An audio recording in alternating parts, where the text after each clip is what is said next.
그 한 달치가 날라가는 한 달치 안 내도 되는 거네. 일 자체. 요즘 몇십만 원 차이네요. 인원이 많아지면 더 커지죠. 이걸 못 믿는 네이버 지식인의 근로계약서 과태료 쳐보시면은 소상공인 대표님도 억울한 경우 정말 많아요. 이거 다 4대 보험 추징 나온다고 보시면 돼요. 그렇게 하시면 안 돼요. 그리고 그거는 전산상 그냥 바로 티가 나버려. 대표님 지금 직원 몇 분이시죠? 거의 20명 되죠. 와 직원분들이라는 게 뭔가 사업이라고 뗄라 뗄 수 없고 세금이라고 뗄라 뗄 수가 없잖아요. 그렇죠. 그래서 오늘 한번 대표님이 직원을 뽑으신다면 지금 뽑는다면 일단 저는 노무사가 아닙니다. 세무사인데 저희가 상대하는 대표님들 노무사를 고용하기 어려운 분들도 꽤 많아요. 그래서 저희한테 다 물어봐. 저희 사실 변호사 업무까지 물어봐요. 노무사는 상담 받아보세요 라고 하는 게 뭔가 토스하는 느낌이잖아요. 왜냐면 그분들은 의지할 때가 저밖에 없으니까. 그래서 제가 자문을 구해서 답변을 드리는 과정에서 얻은 지식이라고 생각하시면 돼요. 직원이 뭐 1년부터 지금 거의 20명까지 됐는데 이 과정에서 얻는 정말 노하우도 있었을 거예요. 그래서 그런 걸 좀 설명드리려고 하는데 면접은 무조건 다 될 면접. 그 이유가 뭐냐면 몇 명이 다라는 거죠? 최소 3명 이상. 회사 측은 저랑 뭐 실무자 1명 정도. 그리고 이제 지원하시는 분들 최소 3명 정도는 있어줘야 되는데 그 이유가 뭐냐면 1대1로 많은 얘기를 해도 저는 큰 의미가 없다고 봐요. 왜냐면 실무형은 또 달라. 그럼 저는 면접 때는 몇 가지 그런 분위기들 이런 걸 좀 보거든요. 이걸 한 명 한 명 한 명 상담을 하다 보면 시간이 너무 많이 가. 그래서 이걸 아예 다대일로 쫙 보면은 거기서 느껴지는 게 있어요. 과연 서로를 배려하는 모습이라든지 아니면 이 사람이 좀 나서려고 하는 성격인지 더 잘 보이는 건데? 더 잘 보여요. 그리고 시간도 사실 세이브가 많이 돼요. 그럼 같은 질문을 던졌을 때 각각 답변을 받으시는 거예요? 그런 경우도 있고 이 사람한테 이런 질문 하는 경우도 있고 뭐 공통 질문도 있을 거고 그러니까 다들 면접을 보고 한 명을 채용을 하더라도 두세 명을 채용을 해요. 최종적으로 내가 만약 한 명만 할 거야 하지만 두세 명을 채용하면 수습은 한 달 더요. 물론 그 한 달치는 월급이 두세 배가 나갈 수도 있긴 하겠죠. 근데 뭐 수습 때는 월급을 좀 낮게 할 수도 있는 거잖아요. 이게 다 실력이 아니니까. 근데 그러면서 우리한테 오는 정직원들에 대한 그 애사심도 생길 거고 제가 그 직원을 채용했을 때 확신이 생겨요. 아 정말 이 사람이 우리 회사에 맞는 거구나. 그런 식으로 해서 저희는 다될 면접에 인원은 한 명 뽑으려고 해서 3명 채용한다. 그래서 요거는 사업적인 얘기고 세금적인 얘기 좀 해볼게요. 이걸 제가 올해부터는 더 확대할 거예요. 그 이유가 뭐냐 25년도에는 사람을 채용해서 세액공제 받는 통합고용세액제 역사가 있는데 원래는 고용중개세액공제랑 사회보험세액공제라는 게 있었는데 각각 계산하기 어려우니까 통합으로 바뀌었어요. 하지만 이 두 가지 바뀌어서 힘든 점 그게 뭐냐 사업이 계속 잘 될 수는 없어요. 힘들 수 있어. 직원을 감소시키죠. 감소시키는 건 사업이 안 좋아졌다는 거예요. 하지만 이 감소됐을 때 세금을 토해내는 경우가 있어요. 기존에 받았던 세액공제를. 그럼 엎친 데 덮친 격으로 더 힘들어지는 거야. 하지만 이번에 바뀐 세액공제는 그 사후관리 요건 중에 감소된 것의 추징이 아예 안 나와요. 얼마나 좋아. 그럼 그냥 증가하면은 그냥 증가한 만큼에 대해서만 해주는데 물론 옛날에 이렇게 1450, 1400, 1400 받았던 걸 지금은 450, 800, 뭐 1500 이렇게 팍팍 올라간다. 하지만 감소돼도 추징이 안 나온다. 그럼 처음에 3명 뽑으면 1200 받는 거죠. 한 달치도 그냥 쫙 해서 한 달치도 한 명으로 0.1명으로 보긴 하니까 그렇게 해서 이런 것들이 세금적으로도 더 유리할 수 있어요. 그리고 이제 입사를 한다면 매월 1일이 아닌 2일부터 출근하라고 하는 거죠. 그 이유가 하루 차인데 내야 되는 국민연금이 한 달이 줄어들어요. 얼마나 큰 혜택이에요. 그 한 달치가 날라가는 한 달치 안 내도 되는 거예요. 2일 자체요. 요즘 몇십만 원 차이네요. 인원이 많아지면 더 커지죠. 출근하자마자 그날 점심 먹고 바로 근로계약서 쓰세요. 이걸로 피해보는 분들 너무 많아서. 근데 저희는 점심 먹고 쓰는데 일반 요식업 이런 데는 출근하면서 바로 작성하세요. 왜냐면 점심 먹고 그만둘 수도 있어.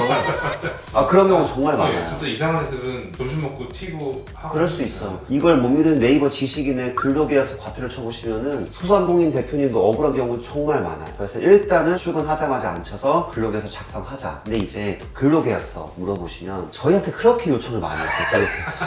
저희 세무사인데 참고로 저희도 근로계약서 작성할 때는 노무사님한테 돈을 드려요. 그리고 그런 노무사님 작성 근로계약서를 토대로 작성을 합니다. 시중에 떠놓는 근로계약서 되게 많긴 한데 물론 그거 작성하셔도 돼요. 하지만 근로계약서 상으로 인해서 세금 혜택이나 대표님이 실제로 볼 수 있는 혜택들이 많이 녹여져 있는 것들이 있어요. 그런 걸 좀 잘 체크하셔야 되고 어떤 거는 작성했는데 인정 못 받는 근로계약서도 있어요. 그래서 근로계약서는 그냥 노무사님한테 돈 주고 한 장만큼은 세팅을 해놓으세요. 한 장은 좀 수정하면 되잖아요. 이게 잘 안 되어 있으면 대표님 소송 가는 경우가 엄청 많아요. 노동부 끌려가요 정말.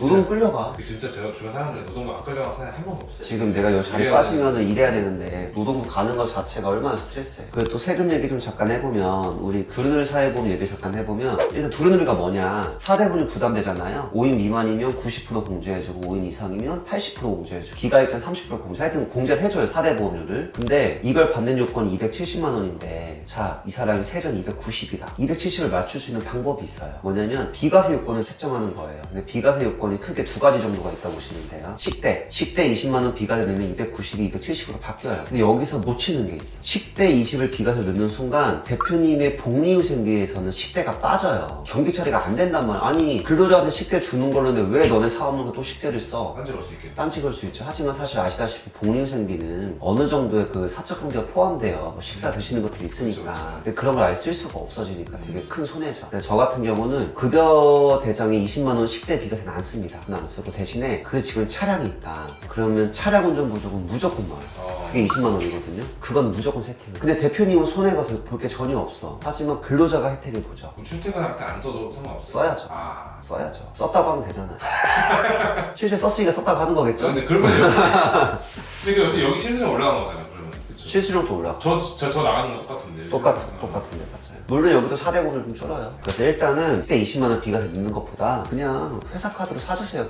그러면 우리 소득세 최소세율 6%잖아요. 보통 15, 24% 먹으니까 4대 보험료 절감되는 훨씬 더 큰 이득이죠. 부가세도 공제할 수 있고. 부가세도 환급받고 맞아요. 그게 엄청 크네요. 10%니까. 사실 이제 우리 문재인 정부 때 정말 지원금이 많았어요. 뭐 말도 안 되게 지원금이 많아요. 오히려 직원 월급을 지원금이 더 많았던 적도 있어요. 근데 이제 이게 진보 정권이 들어왔잖아요. 또 분명히 있단 말이에요. 사람을 채용하고 알면 이미 늦었어. 채용하기 전부터 알아봐요. 근데 그거 저희한테 물어보시면 세무사가 지원금 할 수 있는 게 아니에요. 애초에 노동부 관할이 아니기 때문에 저희가 못해. 하지만 필요하시면 저희가 연결된 노무사님을 바로 연결시켜드리면 되는 거라. 물론 대표님 직접 알아보고 하시면 수수료도 안 되고 좋지만 현실적으로 어렵다 그러면 아예 노무사님 한 명 알아두셔가지고 바로 그냥 세팅 들어가는 거예요. 그러면은 생각보다 많은 지원금들이 있을 수 있어요. 그리고 또 이제 요새 3.3 이슈 정말 많잖아요. 근데 요식업은 지금 약간 철퇴를 맞고 있어. 맞으려고 하는데 아직 안 맞았어. 오, 아직 안 맞아요. 맞는 순간 요식업에서 살아남을 수 있는 데가 많이 없을 거예요. 4대 보험료 추진 나오면 말도 안 되게 많이 나오거든요. 그래서 일단 요식업 제약을 먼저 말씀을 드리면은 실질에 따라서 3.3도 만들 수 있고 4대 보험도 만들 수 있는 업종이다. 대부분 그래요. 요식업 제외하고는. 자, 그런 경우라면은 내가 감면을 어떤 거 바꿨는지 먼저 체크해야 돼. 일단 창업 감면 먼저 얘기할게요. 창업 감면은 청년뿐만 아니라 일반 청년 아닌 사람도 감면 받을 수 있어요. 그럼 내가 감면을 50% 받고 있다 혹은 100% 받고 있다 이런 경우라면 어떻게 해서든지 간에 3.3으로 채용을 해야 돼. 굳이 4대 보험 낼 필요가 없어. 하지만 내가 이 감면이 뭔가 불안해. 예를 들어 뭐 비상주 오피스 혹은 사무실 지가 너무 멀어. 혹은 내 창업 요건이 약간 애매해. 네. 뭐 채널을 샀거나 뭘 인수했고 뭔가 애매해. 그런 경우라면 4대 보험을 최소 한 명 정도 하는 게 좋아. 물론 창업 감면이랑 4대 보험 통합고용세금 중복 적용은 안 돼요. 하지만 창업 감면이 만약에 부인당했다 그러면 그때 이 고용세액 공제 갖고 써야죠. 그래서 한 명 정도는 내가 불안하다. 많긴 여러 명일 수도 있겠네요. 사업자마다 다르니까. 물론 6천 이내 혈족이 아닌 사람 한 명 정도 채용하는 게 좋습니다. 3.3이랑 또 4대 보험 차이는 딱 그거예요. 이 실질의 관계에 있어서 갑과 을의 위치냐 이제 뭔가 용역 베이스냐 그 느낌이거든요. 충분히 맞출 수 있는 걸 저는 생각을 해요. 여기서도 만약에 실수하시는 분들 4대 보험을 줄이려고 월급 300만 원 주는데 상여로 3.3 100만 원 준다. 이행이 절대 하시면 안 돼요. 이거는 말이 안 되는 얘기예요. 아까 말했죠. 한 업장에서 어떻게 갑과 을의 위치에 있으면 동등한 위치가 되겠어요. 말이 안 되죠. 이거 다 4대 보험 추진 나온다고 보시면 돼요. 그렇게 하시면 안 돼요. 그리고 그거는 전산상 그냥 바로 티가 나버려요. 한 사업장에서 인건비가 정규직 신고 들어갔다가 프리랜서 신고 들어갔다가 말이 안 되는 행위죠. 그래서 대표님들은 근로자가 4명 됐을 때 고민 한번 해봐야 돼요. 물론 대표자랑 대표자 특수환경인 제외하고 왜냐면 이제 5인 이상 넘어가면 그때부터는 근로규칙적으로 여러 가지가 많이 바뀌어요. 그럼 내가 과연 이때 사업을 확장할 거냐 아니면 나 그냥 4인에서 프리랜서로 돌릴 거냐 이건 고민 한번 해보실 필요가 있어요. 근데 그럼 이때 어떤 것들이 갈려서 확장을 하거나 아니면 유지를 하거나 이렇게 돼? 근데 저는 그래요. 사실 이제 사업이라는 거는 뭔가 돈을 벌려고 하는 건데 4인하고 5인하고 바뀌어봤자 사실 얼마나 바뀌겠어요. 그거 들여서 사업 확장 안 한다. 근데 저는 그런 케이스는 아니어가지고. 역시 야스 저도 사인 어긴 그런 고민했던 때가 있었거든요. 지금은 넘었는데 그 형님이 그러더라고요. 사업 때려치고 또 고추 떼라고 그러더라고요. 떼면 안 되지 않아? 떼면 사망하는 건데. 그건 중요한 건 아니고 다 사업적으로 맞아요. 근데 한 번쯤은 내가 이게 애매한 상황이다 하면은 한 명 채용할 거를 3.3으로 하면 어떨까는 고민해볼 필요는 있어. 프리랜서 충분히 돌릴 수 있는 직무인데 그걸 그렇죠. 굳이 사실은 뭐 그치, 굳이 4대본 들어야 될까? 그럴 필요가 없어. 그거는 이제 고민해봐야 되는 거지. 사업의 확장과는 별개인 거죠, 사실. 그리고 이제 4대보험 채용하신 분들은 퇴직금 준비하셔야 돼요. 이게 직원이 나갈 때가 회사가 좋은 상황이 아닐 때가 나갈 때가 있어요. 하지만 법적으로 꼭 줘야 되는 거잖아요. 근데 그때 회사 돈이 없을 수 있죠. 그럼 소송 걸려요. 그래서 뭐든지 한 번에 주면 되게 큰 로스가 생기는데 그냥 매달 퇴직금 납입하세요. 근데 또 좋은 제도가 있을 거예요. 푸른 씨앗이라고. 근데 물론 소상공인들한테 좀 주는 혜택이긴 한데 그거 안 되면 그냥 퇴직연금을 가입하시든 하여튼 그런 금융상품을 좀 활용하셨으면 좋겠어요. 어차피 줘야 될 돈인데 그렇죠. 매월 조금씩 나가면 큰 부담 안 되시거든요. 근데 그 세무 노무 서비스 이런 거 기장 8만 원 이런 거 있잖아요. 그런 거 어떻게 생각해요? 그거 그냥 넘겨야죠. 말이 안 되는 거지. 그러면 그 여러분들 이건 제가 잠깐 말하는 건데 저가기장 이런 게 나쁘다고 할 수는 없지만 관리가 그냥 현실적으로 될 수가 없어. 직원월급 300이라고 가정해요. 4만 원이면 몇 개를 해야 돼? 100개는 해야 그 정도는 해야죠. 버스 떼고 근데 거기에 노무까지 같이 들어가고 노무 직원 따로 있겠죠. 그런 제 생각이 이거죠. 이거 누가 하냐? 하긴 해야 되잖아. 신입이 하겠죠. 그게 맞는 관리냐? 한 사람당 100개, 200개씩 하는 게 맞는 거냐? 그래서 이번에 문제 터진 게 세미로칠인가? 사람이 하는 거기 때문에 AI가 나오지만 아직은 대체 못하는 게 너무 많아요. 아 참고로 이것도 말한 게 있어요. 이게 세무, 노무 이거는 또 현실적으로 실력 있는 노무사가 세무사 밑에 있겠어요?